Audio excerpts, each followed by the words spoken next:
नमस्कार, कारोबार समाचारमा स्वागत छ। अब समाचार विस्तारमा। सांसदहरूले किसानलाई रासायनिक मल उपलब्ध गराउन सरकार उदासीन बनेको आरोप लगाएका छन्। प्रतिनिधि सभाको बिहीबारको बैठकमा शून्य समयमा बोल्ने अधिकांश सांसदहरूले बजेटमा कृषि क्षेत्रमा सुधार गरी उत्पादन वृद्धि गर्ने भनिए पनि कृषि गर्ने मुख्य समयमा नै मलको हाहाकार हुँदा समेत मौन बसेको भन्दै सरकारको आलोचना गरे। उनीहरूले धान रोप्ने समय सुरु हुँदा बजारमा मलको अभाव भएपछि अपरिचित व्यक्तिहरूले फोन गरेर यो वर्ष किसानहरूलाई मल नदिने भनी प्रश्न गर्नुका साथै मल नपाए राम्रो नहुने भन्दै धम्की दिन थालिएको बताए। केही सांसदले त खेत बाजो राख्ने किसानलाई कारबाही हुन्छ भने मल नदिने मन्त्रीलाई के हुन्छ भनी प्रश्न गर्दै तत्काल मल उपलब्ध गराउन सरकारको गम्भीर ध्यानआकर्षण पनि गरे। यो खेत बाजो राख्ने कारबाही तोकेको छ, मल दिने सरकारलाई के हुन्छ? किसानलाई सबभन्दा पहिला मल पानीको जरुरी पर्छ। कहिलेसम्म सरकारले उपलब्ध गर्नुहुन्छ? देशभरि खेतीपातीको समय सुरु भइरहेको छ। सरकार कृषि क्षेत्रमा सुधार र उत्पादन वृद्धि गर्ने भन्दै स्वस्थ कुरा गरिरहेको छ। खेतीपातीको समयमा सुरु भइसक्दा पनि रासायनिक मलको अभाव झेलिरहेका छन्। तसर्थ किसानहरूलाई तत्काल रासायनिक मल उपलब्ध गराउनको लागि सरकारसँग जोरदार माग गर्दछु। हाम्रो देशका जनता 80% कृषि उत्पादनमा निर्भर रहने भएकोले देशको आर्थिक मेरुदण्ड पनि कृषि नै भएकोले बर्खे बाली धान मकै र अन्य तरकारी खेती समेत लगाउने बेला भएकोले कृषि उत्पादन बढाउने भन्ने हाम्रो बजेट वक्तव्यमा पनि व्यवस्था भएकोले धानको बिउ राख्ने बेला भयो, अन्य बाली लगाउने बेला भयो, हालसम्म सरकारले मलको व्यवस्था गर्नु सकेको छैन। धानको बिउ राखिसकिएको छ, 1 किलो मल पनि पाइँदैन। कसरी कृषि उत्पादन बढाउन सकिन्छ? मेरो जोरदार माग छ, शीघ्रभन्दा शीघ्र मलको व्यवस्था गरियोस्। मलाई 9847799243बाट फोन आयो। सेभ नगरिएको फोन नम्बरबाट फोन आएकोले कहाँबाट को बोल्नुभयो भनेर मैले नाम ठेगाना सोधेँ र सोध्न खोजेँ। तर उहाँले एकहोरो भनिरहनु भयो, यो वर्ष किसानहरूलाई मल दिने होइन, तपाईँहरू संसदमा आरामसँग बसिरहने, संसदमा कुरा उठाइरहने मात्र हो भन्नुभयो। मैले संसदमा यो विषय उठिरहेको छ। सरकार किसानलाई समयमा मल उपलब्ध गराउन गम्भीरतापूर्वक लागिरहेको छ भने कुरा थप्दै उहाँले भन्नुभयो, अरू सबै तपाईँको कुरा मान्छु, मानि आएको छु, तर समयमा किसानहरूले मल पाएनन् भने म मान्दिनँ भन्नुभयो। यो उहाँको निजी मामला मात्र होइन, आम किसानहरूको सरोकारको विषय भएकोले म सरकारको गम्भीरतापूर्वक ध्यान आकर्षण गराउन चाहन्छु कि सरकारले समयमा किसानलाई मल उपलब्ध गराउन गम्भीरतापूर्वक पहल गरोस्। अहिलेसम्म किसानको खेतीबाली मल नभएर बिग्रिसकेको छ। सरकारले मल उपलब्ध गराउन सकेको छैन। जनताले बोर्डरसम्म गएर ल्याएको मल पनि बिचमा अवरुद्ध भइरहेको छ। घरसम्म पुर्याउन, खेतीबालीसम्म पुर्याउन नसकिरहेको अवस्था छ। त्यसले गर्दा मलको उचित व्यवस्थापन होस्। बैठकमा सांसदहरूले शैक्षिक सत्र सुरु हुँदा समेत पाठ्यपुस्तक उपलब्ध हुन नसकेको भन्दै सरकारको आलोचना पनि गरे। प्रमुख प्रतिपक्षी नेकपा एमालेका सांसद नवीना लामाले त जनक शिक्षा खारेज गरी किताब छाप्ने जिम्मा निजी क्षेत्रलाई दिन प्रस्ताव नै गर्नुभयो। उहाँले जनक शिक्षा सामग्रीको व्यवस्थापनको कमजोरीले विद्यार्थीहरूले समयमै पाठ्यपुस्तक नपाएको बताउँदै त्यहाँका पदाधिकारी जवाफदेही नबनेको आरोप समेत लगाउनुभयो। कक्षा 6 र 8 को पुस्तकको अभाव छ। किन पुस्तकको अभाव भयो? जनक शिक्षा सामग्री केन्द्र बचाउने नाममा विद्यार्थीले टाइममा पुस्तक कहिल्यै पाएनन्। यदि छाप्ने र वितरण गर्न नसक्ने हो भने जनक शिक्षा सामग्री किन चाहियो? सरकारले किन पैसा दिइरहने? खारेज गरौँ। यो कमजोरी जनक शिक्षाले लिनु पर्दैन। उच्च व्यवस्थापनको कमी हो। उहाँहरू जवाबदेही बन्नु पर्दैन। बेलैमा कागज किन नसक्ने, छाप्न नसक्ने किन भयो? कागजको ठेक्का लिनेले किन कागज ल्याएनन्? कारबाही गर्नुपर्छ र हामीले वैकल्पिक उपायहरू सोचेर निजीलाई दिने कुरा गर्नुपर्छ। बैठकमा प्रमुख प्रतिपक्षी नेकपा एमालेका सांसद पवित्रा निरौला खरेलले प्रधानमन्त्री, मन्त्री लगायतका पहुँचवाला सांसदका क्षेत्र केन्द्रित भएर बजेट विनियोजन गरिएको भन्दै आपत्ति जनाउनुभयो। झापा क्षेत्र नम्बर 2बाट प्रत्यक्ष निर्वाचित हुनुभएकी सांसद निरौलाले मन्त्रीहरू मात्रै जनताको काम गर्न आएको, बाँकी सांसदहरू ताली ठोक्न मात्रै आएका हौं भनी प्रश्न गर्दै गलत परम्परा परिवर्तन हुन्छ कि हुन्न जवाफ पनि दिन माग गर्नुभयो। बोल्न मन छैन मलाई, तर बोल्दैछु। केही बोलेर हुँदैन थाहा छ मलाई, तर पनि जनताको पीडा घोलिएको माननीयहरूको व्यथा बोल्दैछु। परिवर्तन केही हुन्छ कि भनेर झिनो आश बोकेर बोल्दैछु। हामी सबैले मिलेर व्यवस्था परिवर्तन गर्यौं, तर अवस्था उस्तै छ। प्रधानमन्त्री, मन्त्री र पहुँचवाला मान्य जीवहरूको क्षेत्रमा 90-95 देखि 107 वटासम्म योजना पर्छ, तर हाम्रा क्षेत्रमा एउटा दुईटा योजना खोज्न धौधौ पर्छ। के मन्त्रीज्यूहरू मात्रै चुनाव लडेर आउनु भएको हो? हामी हावामा उडेर आएका हौं अन्य माननीयहरू? उहाँहरू मात्रै जनताको काम गर्न आउनु भएको हो? हामी ताली ठोक्न मात्रै आएका हौं? के यो गलत परम्परा परिवर्तन हुन्छ कि हुँदैन? सरकार जवाफ चाहियो। नुवाकोट जिल्लाको ककनी र धादिङ जिल्लाको धुनीबेसीमा को बीचमा बैठकमा एमालेका सांसद नारायण प्रसाद खतिवड़ाले काठमाडौँको फोहोर नुवाकोटको बन्चरे डाँडामा व्यवस्थापन गर्ने नाममा सरकारले बल प्रयोग गरेको भन्दै जनताको माग पूरा नभएसम्म फोहोर व्यवस्थापन गर्ने कार्य बन्द गर्न माग गर्नुभयो। नुवाकोटबाट निर्वाचित सांसद खतिवड़ाले नाम उल्लेख नगरी काठमाडौँ महानगरपालिकाका मेयर बालेन्द्र शाहको आलोचना पनि गर्नुभयो। उहाँले स्थानीय चुनावमा चुनाव चिन्ह रहेको लौरो अहिले नुवाकोटे जनताको टाउको र ढाडमा बजारिन पुगेको बताउनुभयो। नुवाकोट जिल्लाको ककनी र धादिङ जिल्लाको धुनीबेसीमा को बीचमा बन्चरे डाँडामा फोहोर व्यवस्थापन गर्ने नेउमा नुवाकोटे जनताहरूमाथि प्रहरी दमन भएको छ। स्थानीय चुनावमा चुनाव चिन्ह रहेको लौरो अहिले नुवाकोटे जनताको टाउको र ढाडमा बजारिन पुगेको छ। त्यसले गर्दा फोहोर व्यवस्थापनको नाममा नुवाकोटमा 17 वर्ष अगाडिदेखि जुन व्यथिति भएको छ त्यसको व्यवस्थापन गरेर स्थानीय जनताको जायज माग सुनेर त्यो पुरा गरेर फोहोर व्यवस्थापन गर्ने व्यवस्था होस्। म सभामुख मार्फत सरकारको ध्यान आकर्षण गर्न चाहन्छु। बैठकको शून्य समयमा बोल्दै सांसदहरूले जनताको ढाड सेक्ने गरी भएको मूल्य वृद्धिमा सरकार आँखा चिम्लिएर बसेको, विपदको पूर्व तयारीमा ध्यान नदिएको, बलात्कार लगायतको घटना दिनदिनै बढोत्तरी हुँदा पनि गम्भीर नबनेको लगायतका समसामयिक विषयमा सरकारको ध्यान आकर्षण गराएका छन्। प्रतिनिधि सभा बैठकमा बजेटमाथि जारी छलफलमा अर्थमन्त्री जनार्दन शर्मा अनुपस्थित भएको विषयले चर्चा पाएको छ।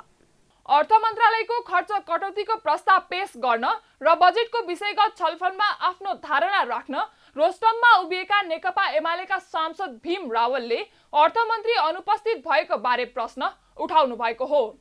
रावलले प्रश्न उठाएपछि सभामुख अग्निप्रसाद सापकोटाले अर्थमन्त्री बिरामी भएको आफ्नै आँखाले देखेकाले आजलाई बिदा दिएको र शिक्षा मन्त्रीले मन्त्रालयका विषयमा आएका प्रश्न टिपोट गर्ने जानकारी गराउनुभयो।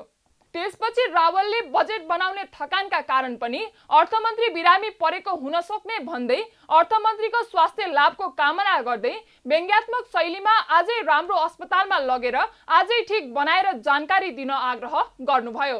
देशको अर्थतन्त्र सङ्कटग्रस्त छ, हामी यसमा छलफल गर्दैछौँ। अर्थमन्त्रीजी हुनुहुन्न के साँच्चै नेपाल सरकारले मान्य सदस्य यसमा उहाँ अर्थमन्त्री आउनुभएको थियो, मेरो आँखाले नै देखि उहाँ अस्वस्थ हुनु भएर मसित बिदामा आएर जानुभएको छ र मान्य शिक्षा मन्त्रीलाई उहाँले मेरो मन्त्रालयमा उठेका कुराहरू टिपोट गर्न भनेर जानुभएको छ। यो मानवीय कुरालाई ख्याल गरौँ।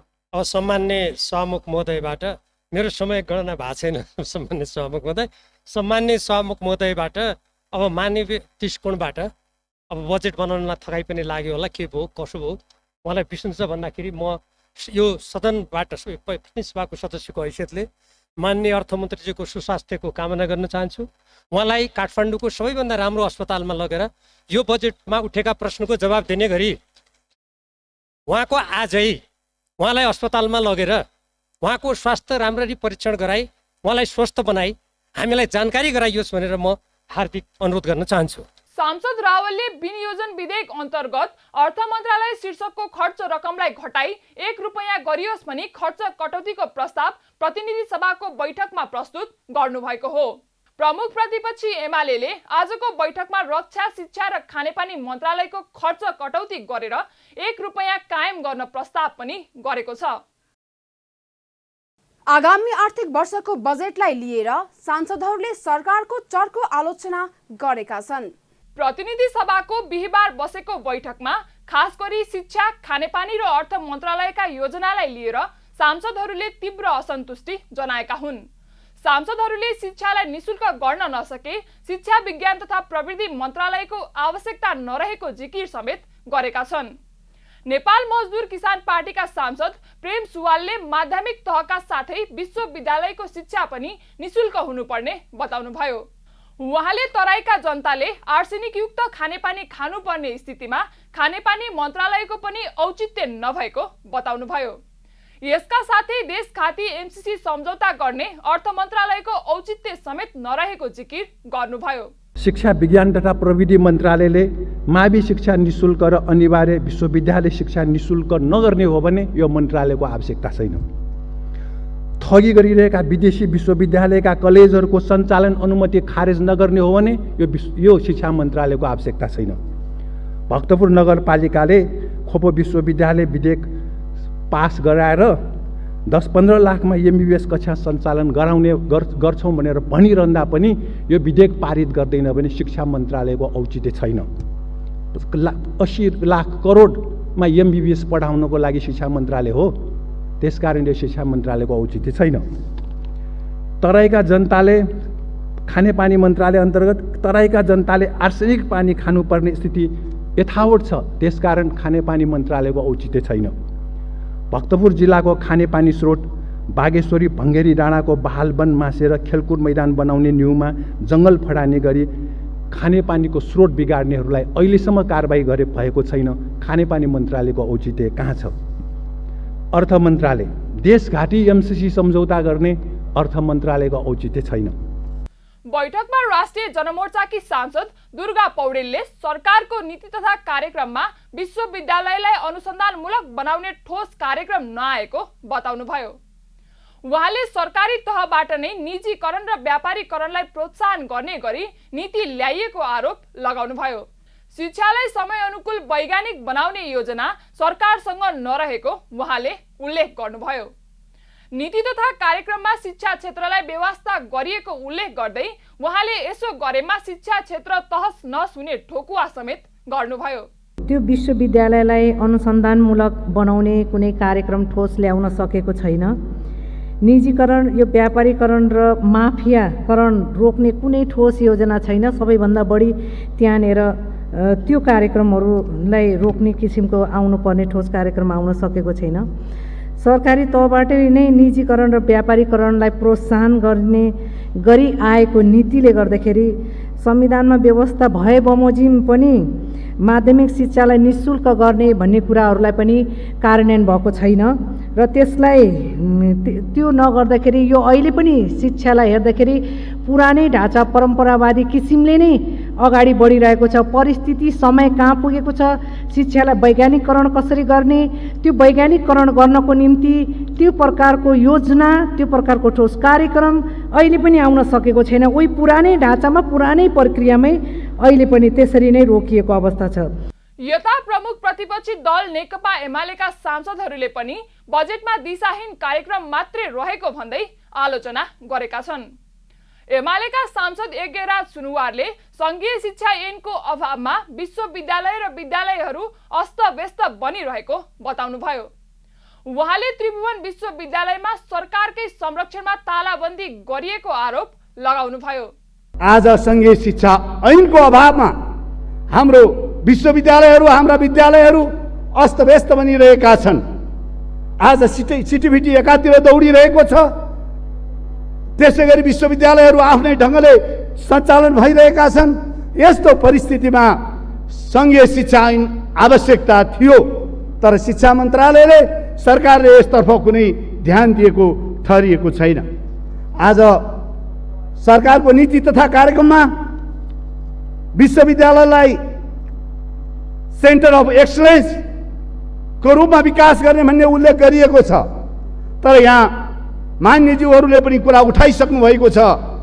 आज त्रिभुवन विश्वविद्यालय जो जेठो विश्वविद्यालय हो, करिब 4.5 लाख विश्वविद्यालयमा अध्ययनरत विद्यार्थीहरूमध्ये 87,000 विद्यार्थी मात्रै अन्य विश्वविद्यालय 10वटा विश्वविद्यालयमा पढ्छन्।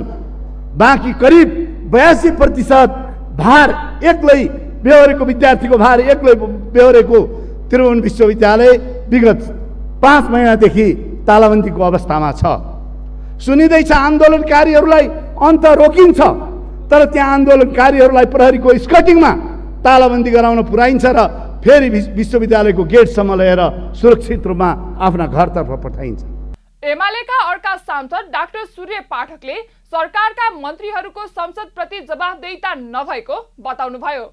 उहाँले संसदमा बजेटमाथि छलफल भइरहेको भए पनि मन्त्रीहरू विदेश शहरमा रहेको टिप्पणी गर्नुभयो। फोहोरको थुप्रो र शुद्ध पिउने पानीको अभावमा जनताको जनजीवन कष्टप्रद बनेको उहाँले बताउनुभयो। आधारभूत खानेपानी तथा सरसफाई सुविधा प्राप्त गर्ने नागरिकको मौलिक हक हो, यो संवैधानिक व्यवस्था हो।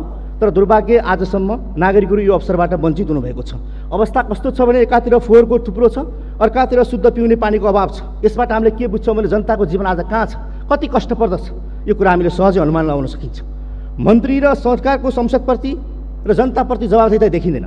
मैले त्यसो सोचेँ, किन होला संसदप्रति जवाबदेही नभएको, किन होला जनताप्रति जवाबदेही नभएको, यत्रो मल छैन, किताब छैन, समस्या छ भनेको त सरकारको उत्पत्ति संसदबाट भएकै होइन। सभामुख महोदय, यो सरकार जब संसदबाट उत्पत्ति भएन भने यो संसदप्रति जवाबदेही नबोक्ने कुरालाई किन अनौठो मान्नु पर्यो? यो सरकारको उत्पत्ति जहाँबाट भएको त्यहाँ भने यो जवाबदेही छ, अर्थात् यो श्रीमान 5% नै जवाबदेही होला।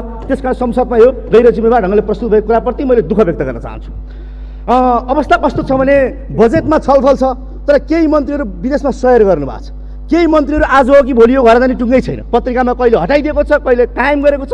यस्तो अवस्थामा हामी छलफल गर्दैछौँ। त्यसकारण कति जाँगरमा छलफल गर्ने भन्ने म आफैमा दुविधा छ।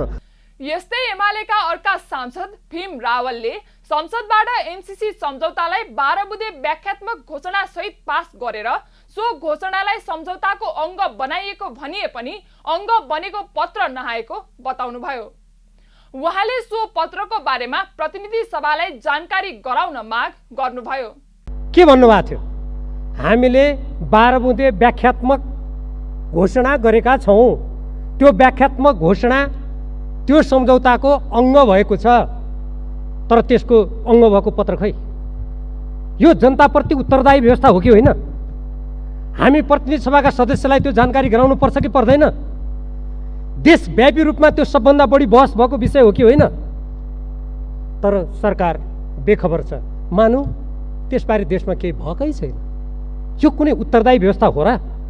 त्यसकारण एकातिर त्यस्तो अवस्था छ भने मैले त्यही कुराबाट देशको अर्थतन्त्रका अन्य पक्षहरूलाई किन उठाउन खोजेको छु भने यति अनुत्तरदायी, यति जनतालाई जवाब दिन नपर्ने, जनतालाई जानकारी गराउन नपर्ने, यो जिम्मेवार सदनलाई जानकारी गराउन नपर्ने यस्तो तरिकाले हामी अर्थतन्त्रका चुनौतीको सामना गर्छौँ। आफैले अगाडि राखेका समस्या समाधान गरेर जान्छौँ भन्ने कुरा कसैले पनि पत्याउन सक्दैन। सरकार संसदप्रति अनुत्तरदायी भएको कारण अर्थतन्त्रका चुनौतीहरूलाई सामना गर्न नसकिने समेत सांसद रावलले बताउनुभयो। प्रतिनिधि सभामा बिहीबार शिक्षा, विज्ञान तथा प्रविधि, खानेपानी, अर्थ र रक्षा मन्त्रालय अन्तर्गतका योजना तथा कार्यक्रममा केन्द्रित रहेर छलफल भएको छ। मौसमविदहरूले यस वर्ष औसतभन्दा धेरै वर्षा हुने भन्दै सरकारको ध्यानाकर्षण गराएका छन्। जल तथा मौसम विज्ञान विभागले यसअघि नै यस वर्ष सरदरभन्दा बढी वर्षा हुन सक्ने पूर्वानुमान गरेको छ। यस वर्षको मनसुन जन्य विपदबाट देशभर 17 लाख मानिस प्रभावित हुन सक्ने विज्ञहरूले बताइरहेका छन्। यस वर्ष नेपालमा एक हप्ता अघि नै पूर्वी भेगबाट मनसुन भित्रिएको छ, जसका कारण मौसम विज्ञ, सांसद, सरकारवाला निकायले सरकारको यस बारेमा पूर्व तयारीका लागि ध्यानाकर्षण गराइरहेका छन्। यस वर्ष प्रदेश 1 को हिमाली भूभाग बाहेकका स्थान र काठमाडौँबाट पश्चिमका क्षेत्रमा अत्याधिक वर्षा हुने मौसमविदहरूको आंकलन छ। यस्तै प्रतिनिधि सभा र राष्ट्रिय सभाका सांसदहरूले यस वर्षको मनसुनमा विपद व्यवस्थापन र पूर्व तयारीको काममा अहिलेदेखि नै ध्यान पुर्याउन सरकारलाई आग्रह गरेका छन्। अनि सरकारले ठाउँमा बाढी आउने ठाउँहरूका बसोबासहरूलाई अर्को अन्यत्र सारेर भए पनि एउटा व्यवस्थापन गर्नुपर्ने हुन्छ र त्यस्तै खेतीबालीहरूलाई नोक्सान नदिनको लागि नोक्सान नहोस् भन्नको लागि पनि सरकारले विभिन्न किसिमका राहतका कार्यक्रमहरू किसान समक्ष पुर्याउनु पर्ने अवस्था पनि हुन्छ र त्यस्तै किसिमबाट विभिन्न प्रकोपहरूबाट घरबारहरू जुन ठाउँबाट घरबारबाट बाहिर जानुपर्ने स्थिति पनि छ। कतिपय पहिरोले घरहरू पुरिएको अवस्थाहरू त्यहाँ विस्थापित हुनुपर्ने अवस्थाहरू पनि छ। त्यसको तथ्याङ्कहरू र विगतको घटनाहरूलाई लिँदै आएर त्यो घटनाहरू फेरि नदोहोरोस् भन्नको लागि पनि सरकारले विशेष रूपबाट आफ्नो विशेष व्यवस्थाहरू बजेटबाट र विभिन्न कार्यक्रम र योजनाहरूबाट, किन यो तत्काल घटेको घटनालाई सम्बोधन गर्नुपर्ने विषयवस्तु हुन्छ, त्यसलाई बजेटले भोलि सम्बोधन गर्छ भनेर राख्नुपर्ने अवस्था पनि रहँदैन। यसलाई तत्कालै रूपबाट पनि राष्ट्रिय बजेटबाट र योजना र कार्यक्रम प्रभावकारी ढङ्गबाट अगाडि बढाउनको लागि पनि विशेष बजेटको व्यवस्थाहरू गर्नुपर्ने हो। विपद व्यवस्थापन प्राधिकरण नै छ सरकारको मातहतमा, गृहको मातहतमा। त्यसो हुँदा चाहिँ तयारी गरेको होला भन्ने हो, किनभने विपद व्यवस्थापन प्राधिकरण अलग भइसकेपछि उसले सम्भावित विपद, खास गरी बाढी, डुबान, पहिरो लगायतका अहिलेको सिजनमा हुने विपदको तयारी गरेकै छ। अघिपछि कहिले आग लागेको हुन्छ, हुरी बतास हुन्छ, सिजन अनुसारको तयारी गरे आउँ। यसमा चाहिँ कस्तो भने तयारी आफ्नो ठाउँमा छ। खास गरी मनसुनबाट हुने क्षति अनुमानै गर्न सक्दैन। कमभन्दा कम क्षति हुने गरी तयारी र घटना घटिसक्यो भने त्यसलाई रेस्पोन्स गर्ने हुनुपर्छ। बाढी पहिरोमा बढी क्षति किन भयो भन्दा तपाईँलाई सिम्पली भन्दा गाउँ गाउँमा अथवा डोजर हानेर हो। यो त हामी बुझ्छौँ नि। वातावरणीय परिवारको मूल्याङ्कन छैन, अनि जता पनि डाँडा कोतारेको छ, जता पनि कर्साबाट बाटो लगेको छ, हिउँदमा कर्साबाट बाटो गएको छ, बर्खा घर गएको छ। त्यसकारण यस्ता खालका विकास निर्माणका कामहरूमा पनि हामीले गम्भीरतापूर्वक छलफल गर्नुपर्छ। मलाई भन्नुहुन्छ टु दी पोइन्ट, पहिलो कुरो डोजरे विकासको अन्त्य गर्ने भनेको जताभावी डोजर खन्ने कुराको अन्त्य गर्ने, त्यसले बाटोमा धेरै असर गर्यो, त्यसले पहिराहरू बढायो। दोस्रो, सरकारले सचेतना फैलाउने। तेस्रो, सरकारले बजेट पर्याप्त विनियोजन गर्ने।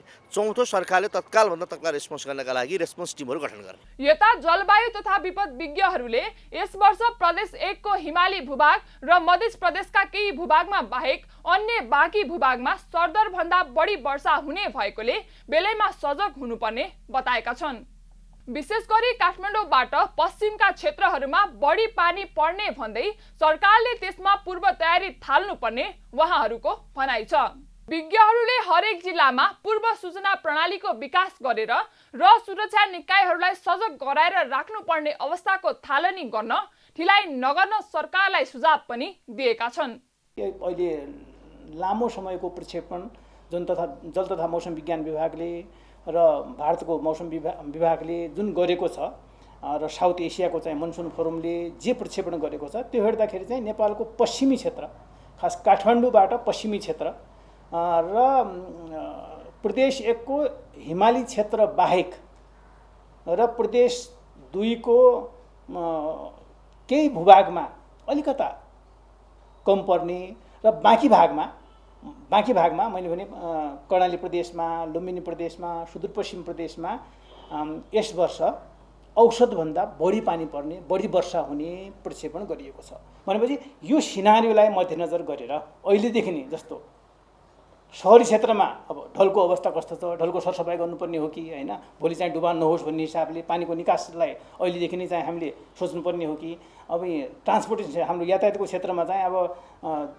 पहिरो आइसकेपछि गाडीहरू पुरिने र त्यसपछि जोखिम भयो, हामी चाहिँ धेरै मान्छेहरू राजमार्गमा थुनिएर बसेको छन् भन्ने खालको जुन समाचार आउँछ, त्यो समाचारलाई चाहिँ हामीले एकदम बढी पानी पर्छ भन्ने प्रक्षेपण जल तथा मौसम विज्ञानले दिन्छ।